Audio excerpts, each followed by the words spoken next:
আসসালামু আলাইকুম ভাই। আমি মোহাম্মদ বাবুল মুন্সি, ফরিদপুর ভাঙ্গার থানা। আমি অনেক দিন যাবৎ পিস্তুলায় ভুগছি। আমার দুইটা পিস্তুলা, স্যারের সাথে দুটা পিস্তুলেরই কন্ট্যাক্ট হয়েছে। একটার কাজ করে আমি ভালো হয়েছি। এখন আমার সময়ের অভাবে আমি মালয়েশিয়া থাকি। আমার এখন চলে যাইতে হইতেছে। আসার পরে স্যারে বলছে যে এটা কাজ করে দিবে। আর ডাক্তার সাহেব নজরুল ইসলাম, সে অনেক ভালো লোক।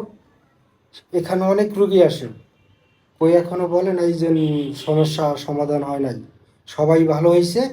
তা আপনারাও যদি এই রোগে কই ভুক্তভোগী হয়ে থাকেন, আপনারা আইসা স্যারের সাথে যোগাযোগ করতে পারেন, চিকিৎসা নিতে পারবেন।